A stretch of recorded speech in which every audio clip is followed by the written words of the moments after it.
একগুচ্ছ পরিকল্পনা নিয়ে প্রস্তুত ত্রয়োদশ জাতীয় সংসদ নির্বাচনের রোডম্যাপ। তাতে নেই তফসিল ভোটের তারিখ, তবে ডিসেম্বরের প্রথম সপ্তাহে হতে পারে তফসিল। রোডম্যাপের বিষয়ে বৃহস্পতিবার বিস্তারিত জানাবে নির্বাচন কমিশন। তফসিল, রোডম্যাপ, নির্বাচন এগুলো নিয়ে আরও জানবো। বার্তাকক্ষ থেকে আমাদের সাথে যুক্ত আছেন সহকর্মী নূপুর মাহমুদ। নূপুর, নিশ্চয়ই শুনতে পাচ্ছেন আমাকে? আপনার প্রতিবেদনটি আমি দেখলাম যে রোডম্যাপ কালকে ঘোষণা করা হবে, কিন্তু তাতে তফসিল কিংবা আসলে ভোটের তারিখ কোনো কিছুই আসলে নেই। এই রোডম্যাপ থেকে আসলে দেশবাসী কি পাবে?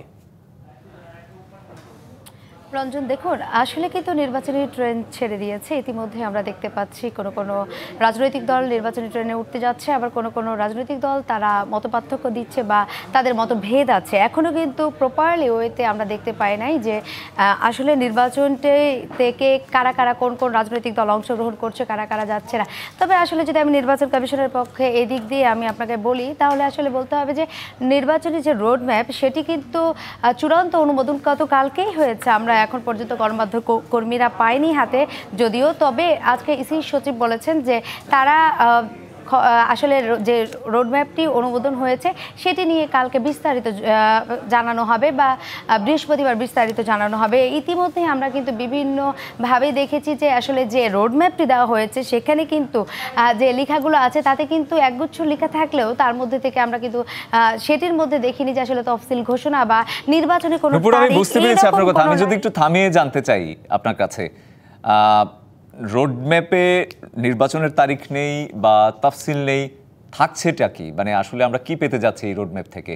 ওয়ালটন এখন দেশের সীমানা পেরিয়ে পৌঁছে গিয়েছে 50টিরও বেশি দেশে। ওয়ালটন, ঘরে ঘরে, বিশ্বজুড়ে। যে সিস্টেমেটিক ওয়ে ছিল সেগুলোই আসলে আমরা দেখতে পাচ্ছি থাকছে। আসলে নির্বাচনের আগে যে রোডম্যাপের মধ্যেই আমরা যে কর্ম পরিকল্পনাগুলো থাকে সেগুলো আছে গতানুগতিকভাবে, যেগুলো যেমনটা ছিল যে সীমানা পুনর্নির্ধারণ বা হচ্ছে যে ভোটার তালিকা হালনাগাদ, বিভিন্ন যে নিয়ম কানুন, যে গণপ্রতিনিধিত্ব আদেশ অনুযায়ী যে সংশোধনী আছে, এই সকল যে বিষয়গুলো আছে সেগুলো নিয়েই কিন্তু আসলে রোডম্যাপটি সাজানো হয়েছে। তবে নতুন করে আলাদা কোনো অ্যাঙ্গেলে কিন্তু আমরা দেখতে পাইনি রোডম্যাপ নতুন কিছু যুক্ত হয়েছে। আসলে এখনো দেখার বিষয় আছে যে আসলে রোডম্যাপ যেহেতু কালকে আগামীকাল অর্থাৎ বৃহস্পতিবার চূড়ান্তভাবে তারা বলবেন, সে বিষয়টিতে আমরা দেখতে পাবো যে আসলে আর কি আছে বিস্তারিত।